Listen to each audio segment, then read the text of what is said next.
Ya. Bueno, sí, sí. Entonces seguimos con el tópico que estábamos hablando. Entonces, como les mencionaba, en la corteza terrestre, los dos elementos dominantes por lejos en su abundancia relativa son el oxígeno y el silicio, que tienen una proporción de más del 70%. El tercer elemento más abundante es el aluminio, y luego todo lo otro tiene una proporción en peso menor al 5%. Entonces, el oxígeno, el silicio y el aluminio van a ser los componentes principales de todos los minerales silicatados. Se llaman silicatos porque el silicio forma parte de la estructura de estos minerales. Los que no tienen silicio no son silicato, así de simple. Y con estos 1, 2, 3, 4, 5, 6, 7, 8 elementos, vamos a construir el grueso de los minerales con lo que vamos a observar la mayor parte de las rocas terrestres. Y estos minerales silicatados se clasifican, son en proporciones, los más abundantes son lo que se llaman los feldespatos plagioclasa, que los vamos a describir en el resto de la clase, los feldespatos potásicos, también conocidos como ortosa u ortoclasa, el cuarzo, que muchos de ustedes quizás hayan visto porque se suele vender cuarzo en las ferias libres de nuestro país, siempre lo venden como asociados a a las energías cósmicas o qué sé yo.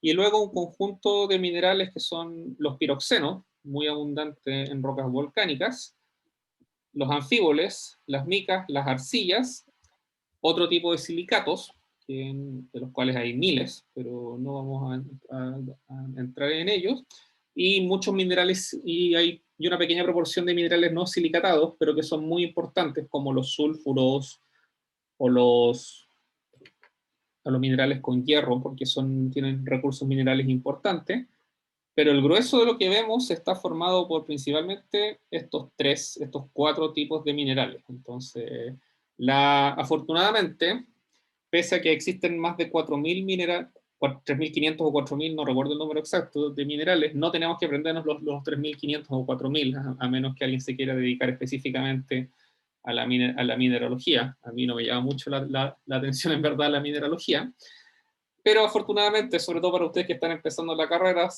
vamos a trabajar con un conjunto bastante reducido de minerales. Entonces, todos estos minerales silicatados, el elemento fundamental que los contiene es el tetraedro de silicio. Y este tetraedro de silicio es como las redes cristalinas que les mostré anteriormente, y está formado con un catión de silicio que tiene carga positiva 4 más, un conjunto de aniones de oxígeno, que cada uno tiene carga negativa 2 menos, pero como son 4, su carga total es menos 8, y al hacer el balance de carga con el ion de silicio, entonces nos da una carga total de menos 4. Y esta estructura cristalina fundamental es la que permite la formación de minerales silicatados, y es la que se repite con algunas variaciones que vamos a ver a lo largo de la clase, es la que se repite en el grueso de estos minerales principales, los minerales formadores de roca. Entonces, los silicatos, los minerales silicatados, como los que vimos en la diapositiva anterior, los feldespatos potásicos, la feldespato ortoclasa, el cuarzo, etc., se subclasifican de acuerdo a la forma en la cual estos tetraedros de sílice están ordenados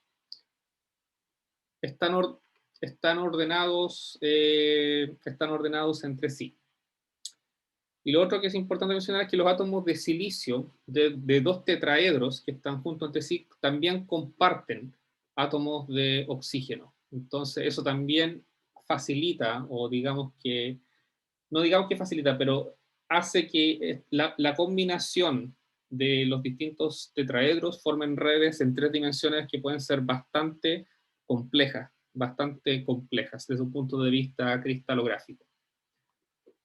Entonces, la primera clasificación de los silicatos son los nesosilicatos, y que tiene una fórmula muy simple, en este caso, un ion, perdón, un catión ya sea de magnesio o de hierro, dos cationes, perdón, un catión de ellos tiene carga más 2, si lo multiplicamos por 2 queda más 4 y balancea eléctricamente la carga negativa del tetraedro de silicio. Entonces, el Mg y el Fe forman lo que se llama una solución sólida, se pueden encontrar en contenidos variables en este cristal de este mineral conocido como olivino, que se observa mucho en rocas volcánicas. Acá hay un cristal de olivino de una roca de Hawái. Acá en nuestro país se ve esto, si alguien ha ido, por ejemplo, al Parque Nacional Conguillío y ha visto las coladas del volcán, las coladas negras del lado del volcán Yaima, pero yo nunca he visto en Chile un cristal de este tamaño. Estas fotos son de una roca en Hawái, pero sí se ven cositas más chicas como esta.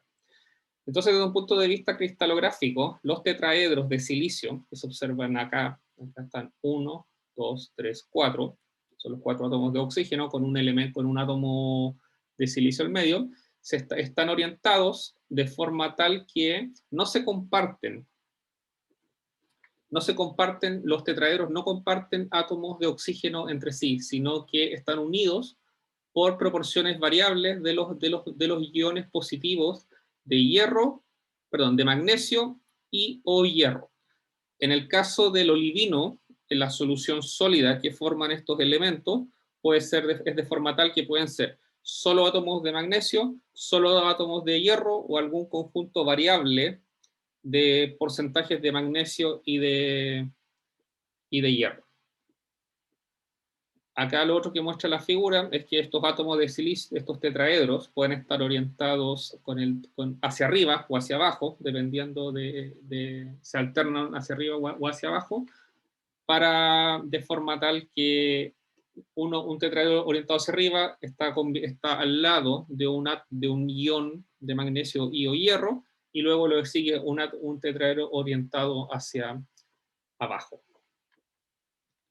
Entonces, en este caso, los tetraedros de silicio no comparten átomos de oxígeno entre sí.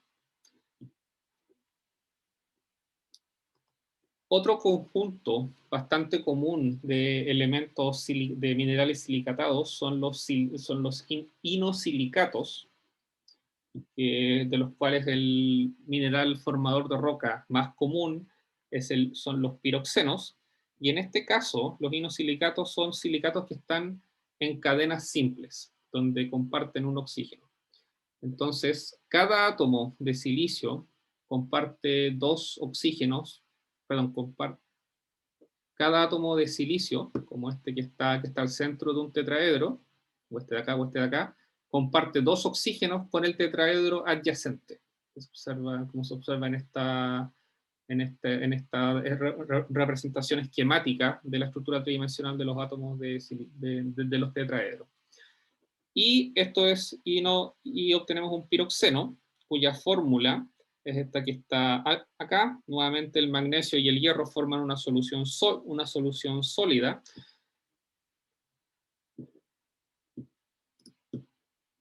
Forman una solución sólida, y la proporción de silicio por oxígeno es 1:3. Lo que resulta, en el caso la fórmula es 2 oxígeno con 2 de silicio con 6 de oxígeno, y todo lo otro tiene que balancear la estructura, la carga eléctrica, cosa de que quede con una carga total 0. ¿Dónde se observa esto? También en general en rocas volcánicas. Acá se observan, tienen una forma tabular, esto como, perdón, unas pequeñas formas tabulares, tienen planos de lo que se llama clivaje, que van a ver más en detalle en la clase auxiliar, donde estos planos de clivaje son planos de debilidad y que tienen un ángulo de aproximadamente 90 grados.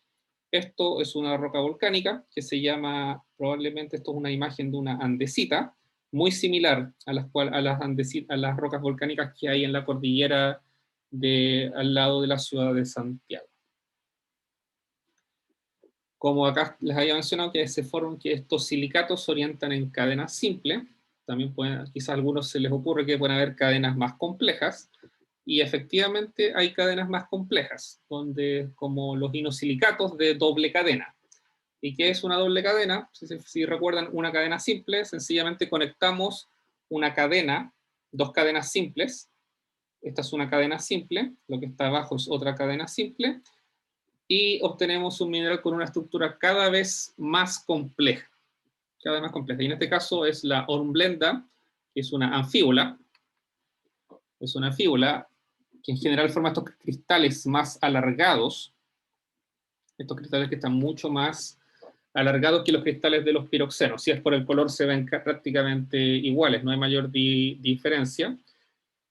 Y una diferencia muy fundamental con los piroxenos es que los planos de clivaje, los planos los planos que dan origen a las direcciones en las cuales se quiebran estos minerales, tienen ángulos de 60 grados, a diferencia de los ángulos de 90 grados que se observaban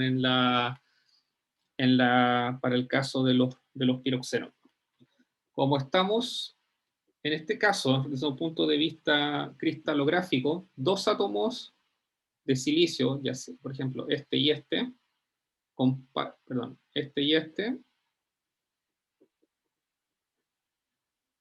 dos átomos de silicio, un átomo de silicio, dos átomos de silicio, me equivoqué, un átomo de silicio como este comparte 3 oxígenos, como se observa acá.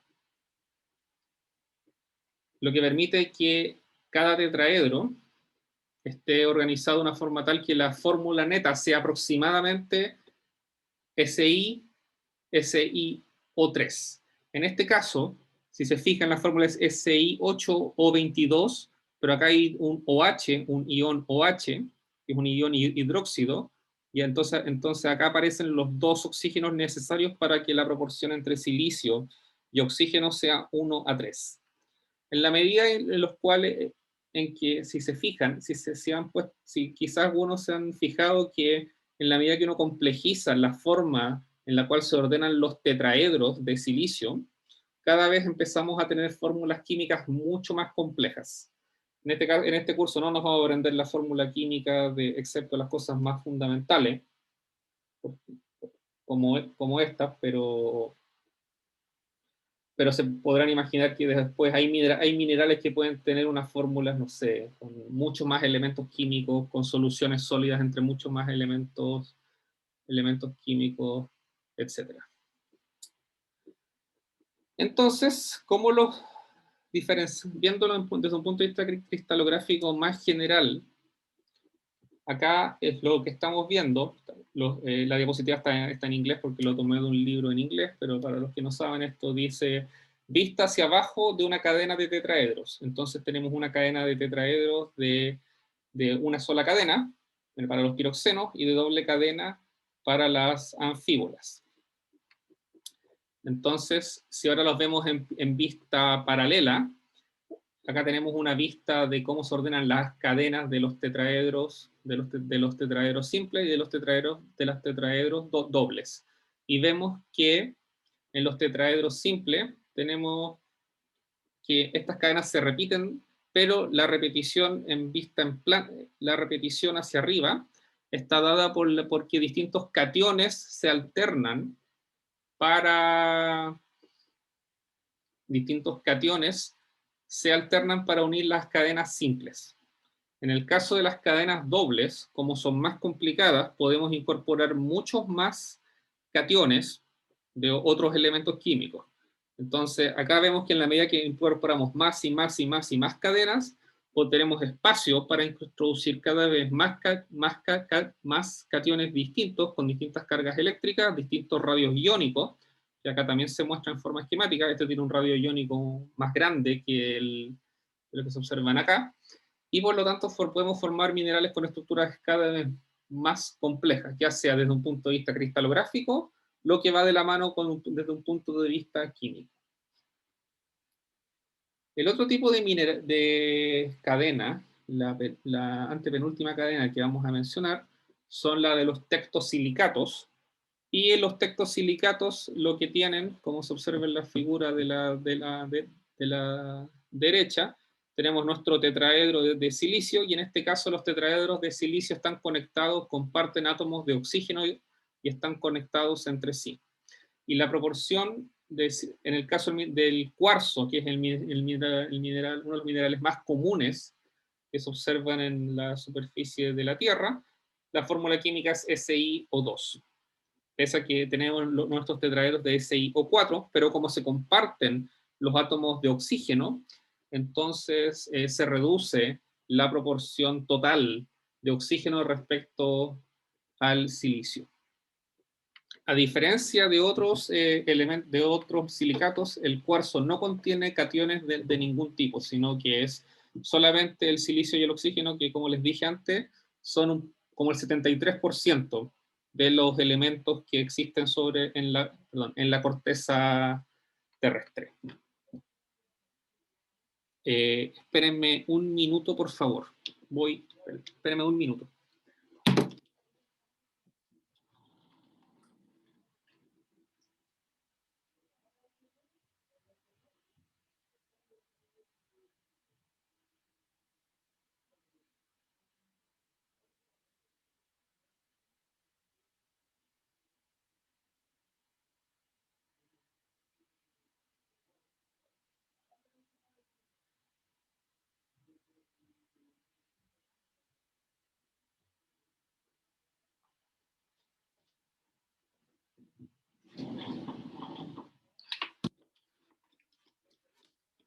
Volví, problema solucionado.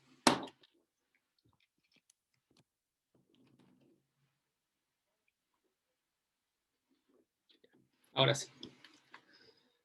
Entonces, como les decía, el cuarzo está formado por los dos elementos que están más abundantes en la superficie de la Tierra, que son el silicio y el oxígeno.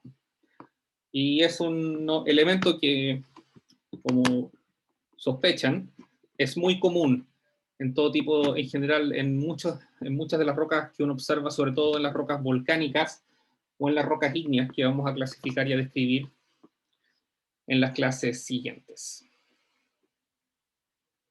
Hay otro tipo de tectosilicatos, como lo que son los feldespatos, que también forman redes tridimensionales, pero estos silicatos sí tienen aniones. Entonces acá las redes cristalográficas son bastante complejas, y en estas redes todos los oxígenos de cada átomo son compartidos por los átomos de silicio.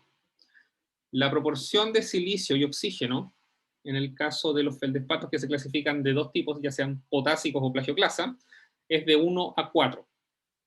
Pero el sodio y el potasio, si recuerdan la clase pasada, forman una solución sólida, con una pequeña diferencia. El calcio es un anión de carga 2+, pero es un catión de carga 2+, mientras que el sodio es de carga 1+. Entonces, para balancear la carga eléctrica, tenemos que introducir un aluminio. Tenemos que introducir un aluminio adicional, en este caso, y retirar un aluminio para que retirar un aluminio, introducir un átomo de silicio, y de esa forma la solución, la carga eléctrica del feldespato de la plagioclasa sódica también tiene una carga eléctrica total de 0. La solución sólida entre la plagioclasa entre la plagioclasa cálcica y la plagioclasa sódica es total, es completa. El sodio y el potasio se pueden alternar en el porcentaje que se quiera en respecto el uno del otro, ya sea de 0 a 100, 0 a 100, 90, 90 a 10, 10 90, 70 30, y lo que uno quiera. Este mineral se observa como estos cristales alargados, estos cristales alargados de color blanco lechoso. En general, estos cristales son efectivamente blanco lechoso, pero en algunos casos también pueden tener colores de otro tipo, dependiendo de si tienen elementos, otros cationes, que puedan estar introducidos en menores proporciones en la estructura cristalina de los elementos, perdón, de los minerales. Y en una muestra de mano, siendo más realista, se observa así en una roca volcánica. Son estos cristales blanquecinos, estos cristales blancos que están acá. Hay otro tipo de feldespato, que si uno llega al feldespato sódico, uno reemplaza el sodio por un átomo de potasio. El potasio es un átomo con un radio iónico muy grande, y el resultado es un feldespato potásico que también se llama ortoclasa, y es esta cosa de colores salmón, de un rosado medio salmón, y que es muy típico en las rocas como los granitos. Si es que alguno ha ido a las Torres del Paine y ha visto que las rocas son medias rosadas hasta cierto punto, dependiendo de cuál sector del parque esté uno, y es porque esas rocas están llenas de este mineral, de este feldespato potásico.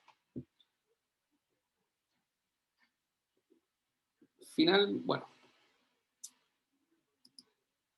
hay otro tipo de silicatos que acá me equivoqué y puse la figura arriba del texto. Son los filosilicatos, y los filosilicatos son silicatos en los cuales los tetraedros de silicio se alternan en capas que se ordenan en planos, y cada átomo de silicio que está acá comparte 3 oxígenos. Los enlaces entre los átomos de los distintos planos o capas, por ejemplo, estos que están acá, son muy débiles respecto a los enlaces que tienen los tetraedros de silicio entre sí.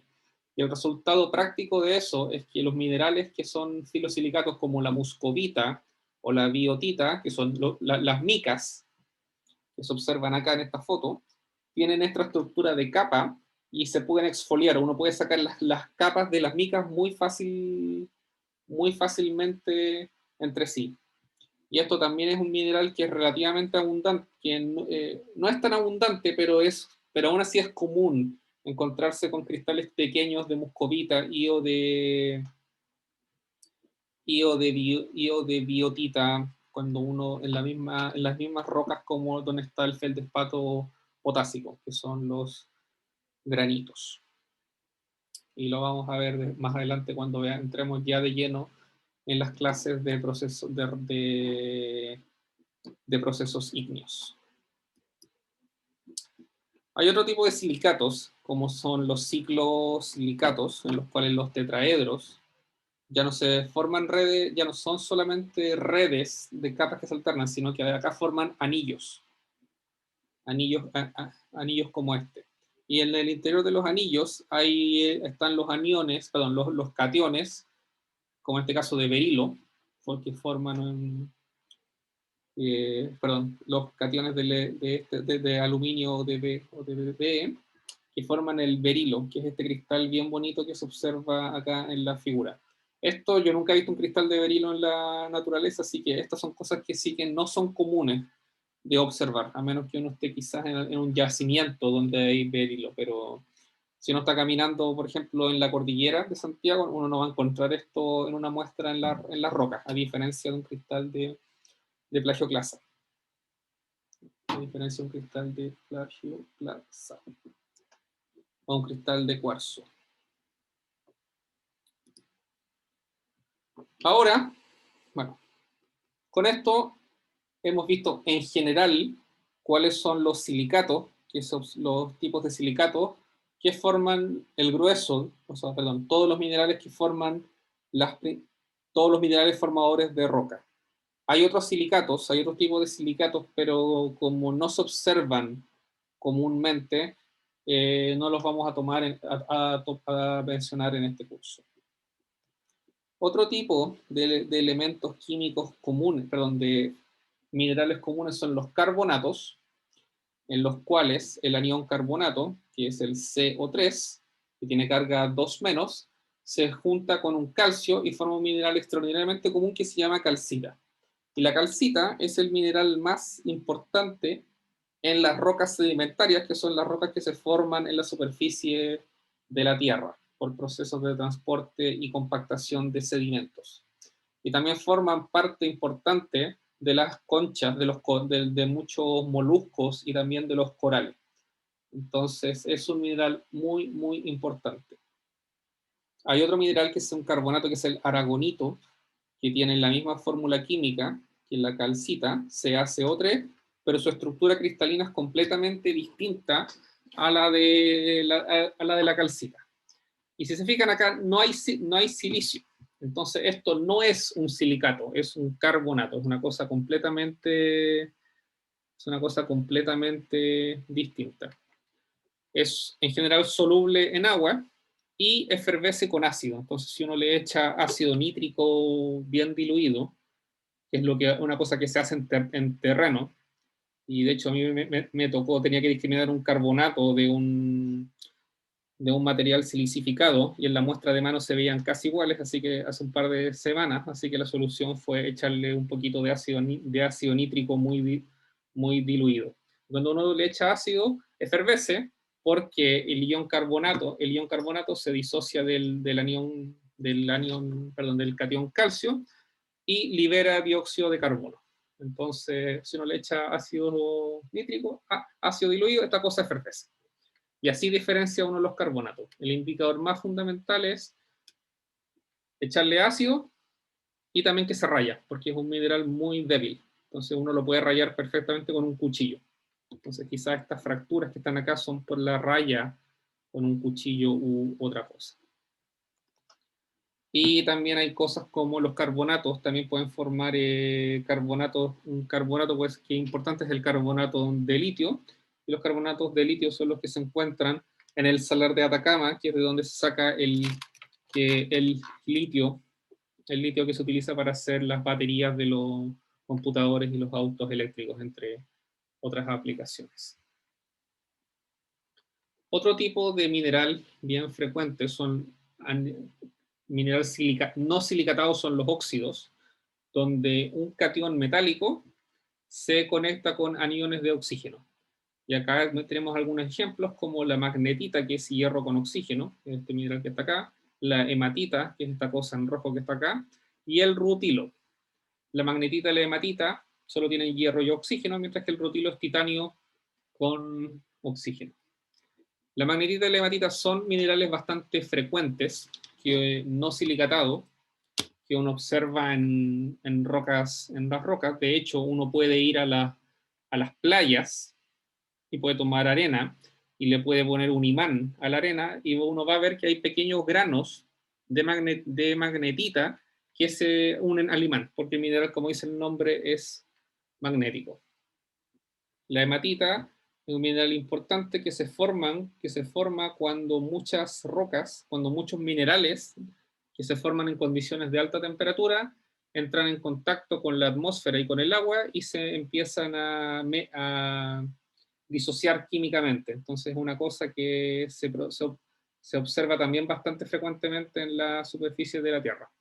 Y el rutilo en verdad es un ejemplo nomás, no es muy común verlo, excepto en cristales muy pequeños, cuando que uno ve en un microscopio, por ejemplo. Pero en muestras de mano es raro verlo de este tamaño.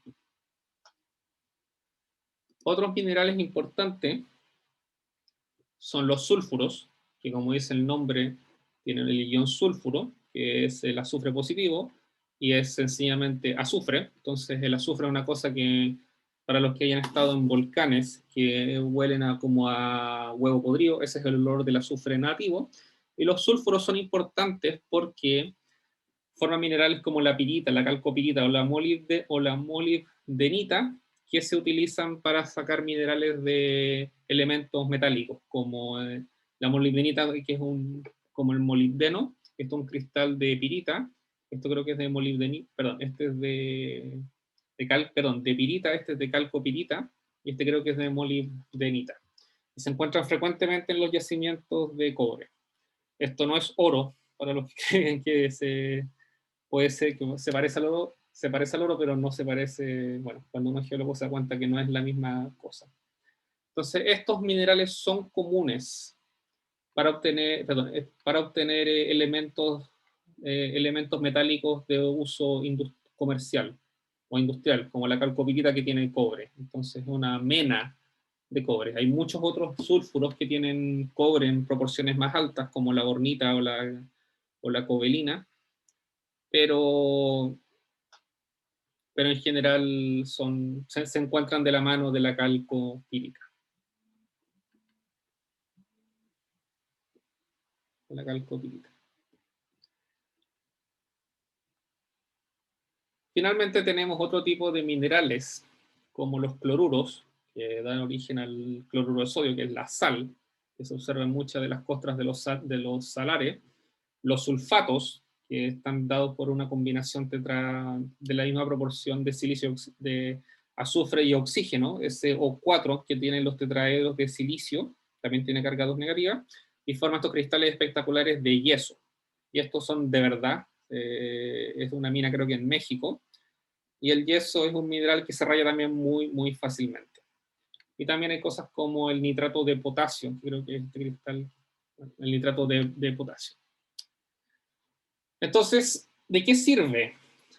Quiero terminar con un ejemplo un poquito más práctico de qué sirve saber todo esto de mineralogía, de minerales. Y les voy a mostrar un ejemplo de, como yo trabajo en volcanología, les voy a mostrar un ejemplo de la erupción que está ocurriendo ahora en Islandia desde hace como 10 días aproximadamente. Esta es la misma foto que les mostré la semana pasada de las coladas de lava que están saliendo en Islandia.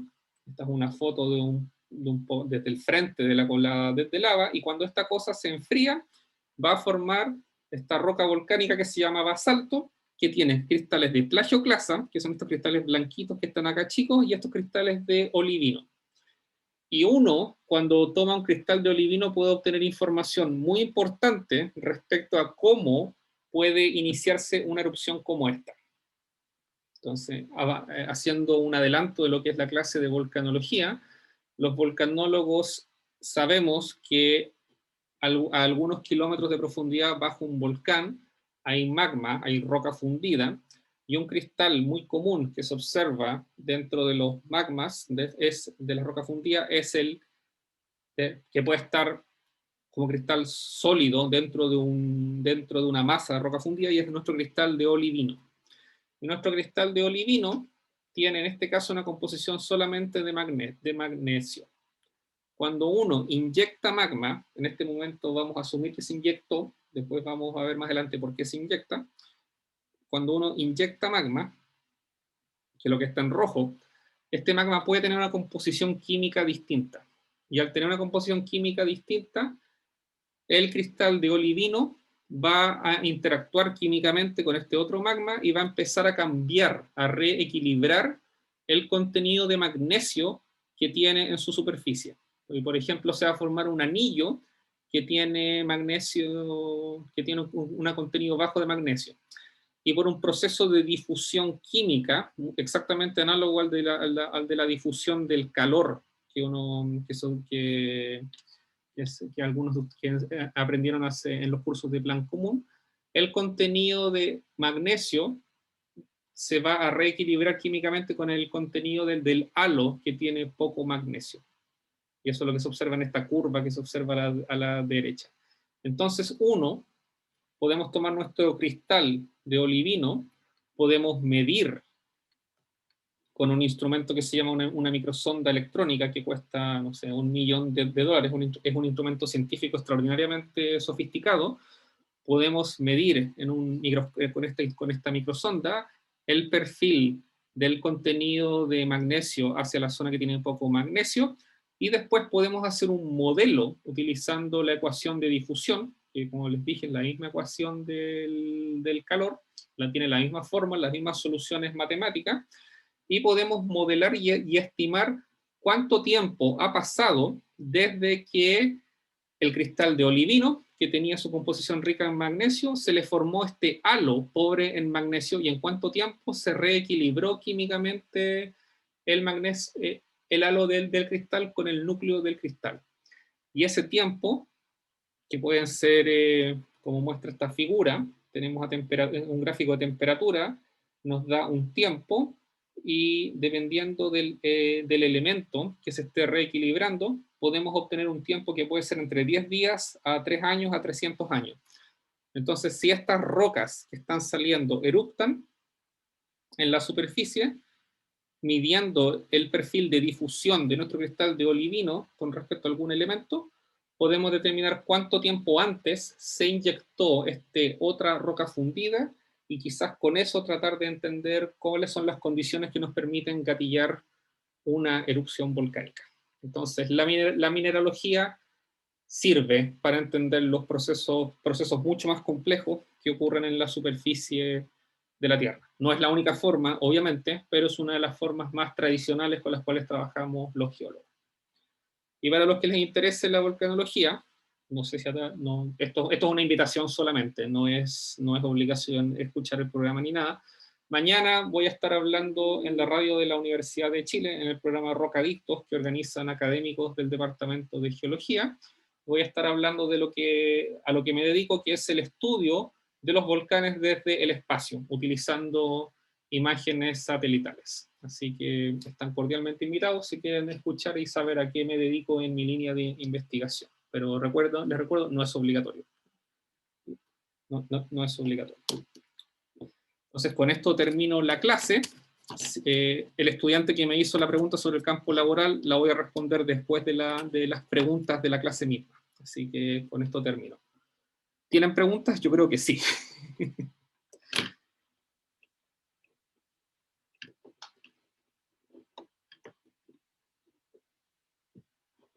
¿Aló? ¿Aló? Aló, profe, sí, Sí, sí se escucha. sí. Ya, qué bueno. Hubo un pequeño desfase y no sabía si se había caído la conexión o no. Adelante. No, está todo bien. Sí. No, yo quería preguntarle si este programa va a quedar grabado Creo que de queda alguna grabado. manera. Creo que queda grabado, pero no estoy 100% seguro. Ya, perfecto.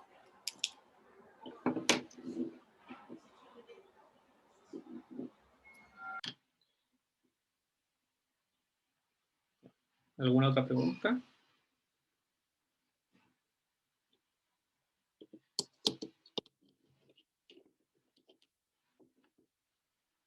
¿Consultas? Profe, ¿Sí? ¿hay alguna, como, no sé, instrumento o algo así que uno vaya al terreno y ponga como la roca y te diga como qué cristales hay, o sea, qué minerales hay? ¿O Es no? una buena pregunta. A ver, busquemos una foto de una roca en la presentación. Ya como esta.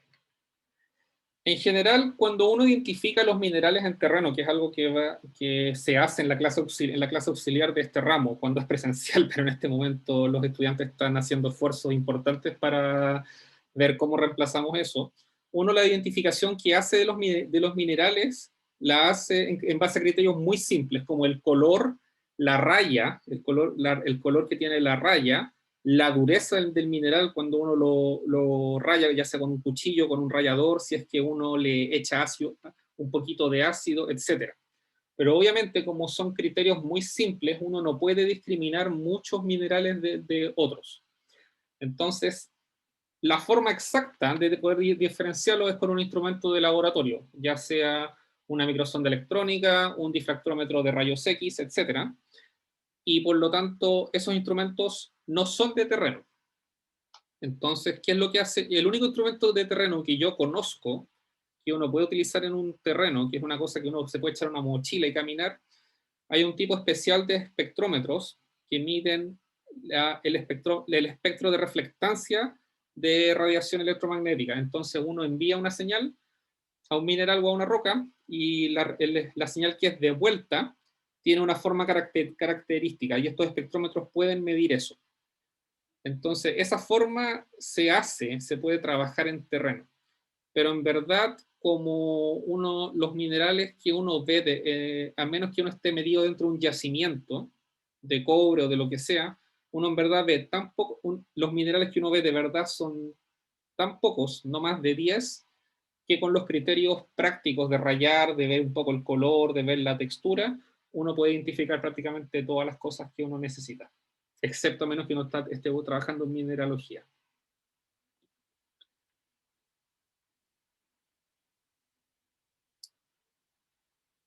Pero, profe, en estos como los otros instrumentos, como los más sofisticados del laboratorio, ¿Sí? ahí tenemos que saber como algunos parámetros o el instrumento como que dice, no sé, esto es olivino.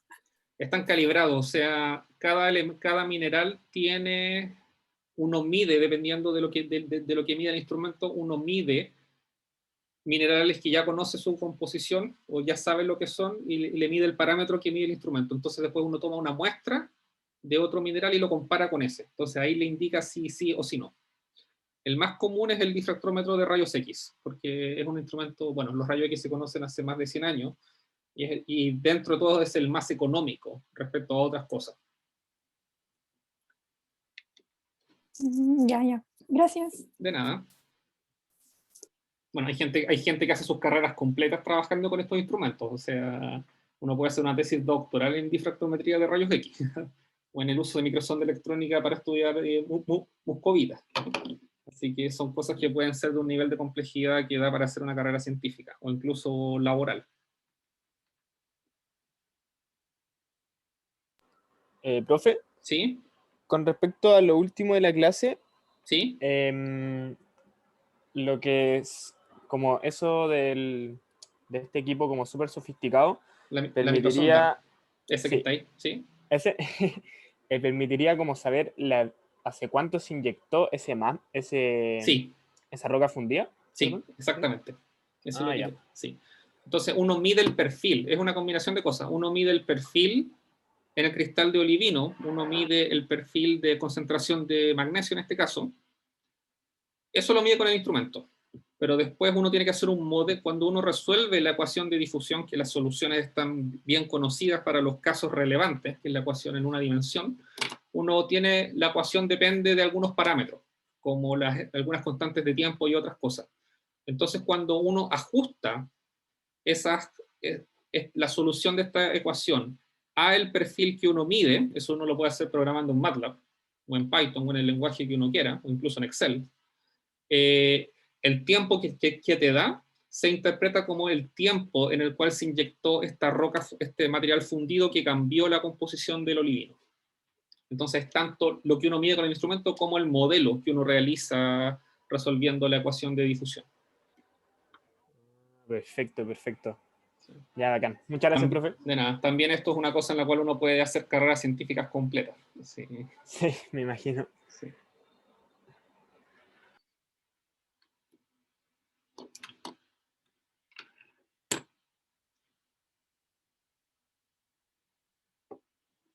¿Más consultas? Profe, ¿influye algo como si la roca la tomamos como en el volcán ahora de Islandia o la tomamos como en un volcán que haya erupcionado hace como 10 años? ¿En la proporción como del magnesio ahí que se ve? Sí, sí influye, porque el tiempo de difusión, supongamos que el tiempo de difusión es de, no sé, tenemos la tablita 10 días, por ejemplo. Si queremos hacer la difusión con berilio, y la medimos inmediatamente el día de hoy, vamos a obtener un tiempo que va a ser menor a los 10 días, que es el tiempo en el cual se reequilibra completamente el magnesio con el berilio. Pero si lo medimos, no sé, a los 3 años de hacer erupción, sí importa, porque ahí nos va a dar el tiempo completo de 10 años. Entonces, dependiendo de cuál es el elemento en el cristal que uno quiera medir, acá nuevamente tenemos los cristales principales formadores de los minerales formadores de roca, olivino, plagioclasa, estos son dos tipos de piroxenos distintos, cuarzo, uno puede obtener tiempos distintos, así que sí importa el momento en el cual uno toma la roca, pero eso también depende bien específicamente del mineral que uno vaya a trabajar y del elemento que va a tener la difusión en el borde del cristal. Ya.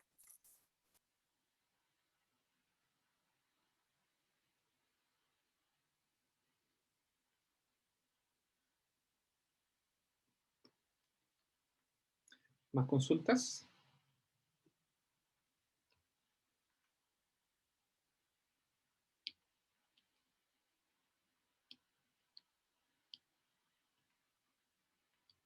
Bueno, parece que no hay más consultas. Les voy a subir la clase ahora a un curso.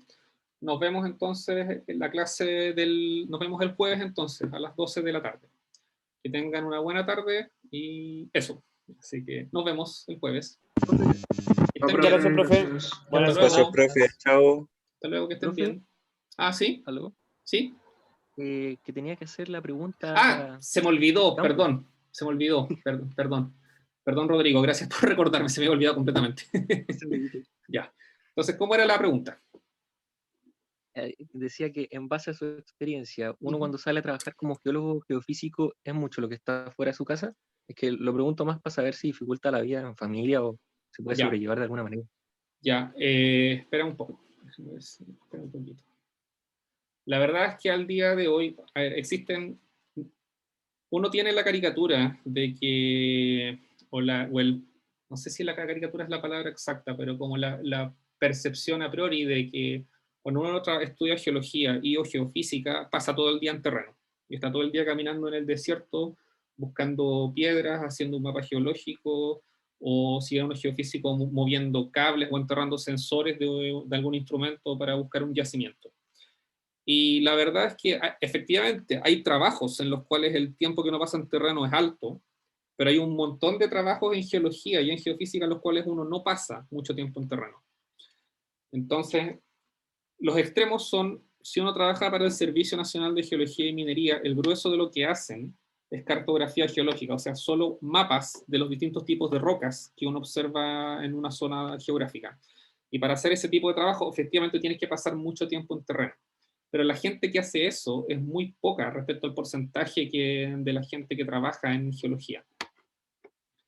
Muchos, yo lo que entiendo al día de hoy, esto es lo que me han contado, porque yo ya no, hace casi 10 años que no estoy vinculado al mundo, al mundo de la industria, no académico, es que en este momento los egresados de este departamento están trabajando en temas más de hidrogeología, de estudios de agua subterránea, que a ese campo están saliendo y muchos de ellos trabajan en oficinas, en Santiago, o en Antofagasta, o en la ciudad de turno donde esté el trabajo.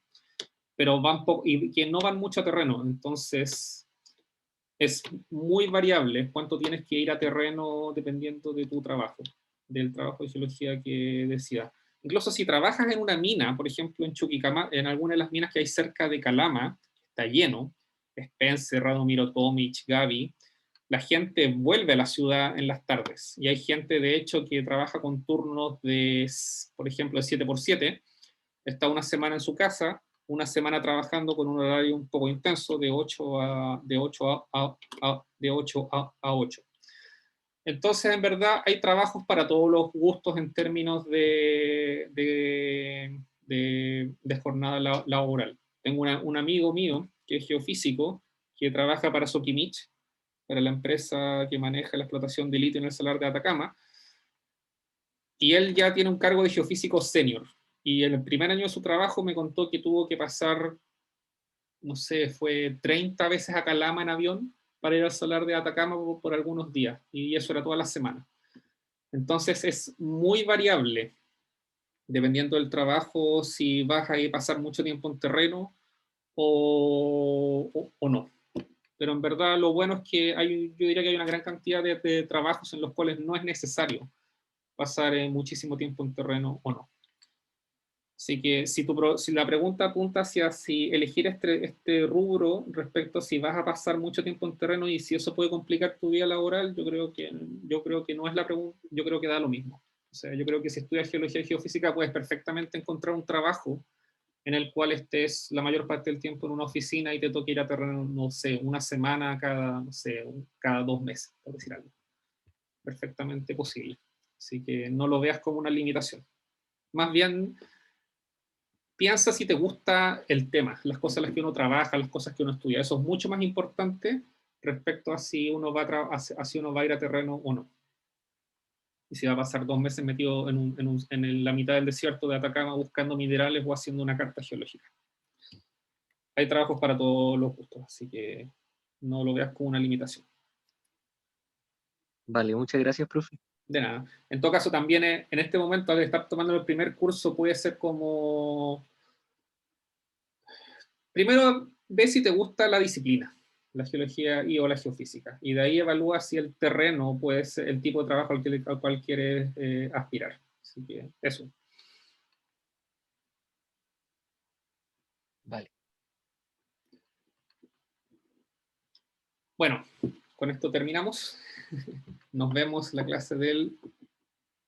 miércoles. Perdón, el jueves. Que estén bien. La profe, gracias. Chao, profe, gracias. Hasta luego. Ya, profe, gracias. Cuídense.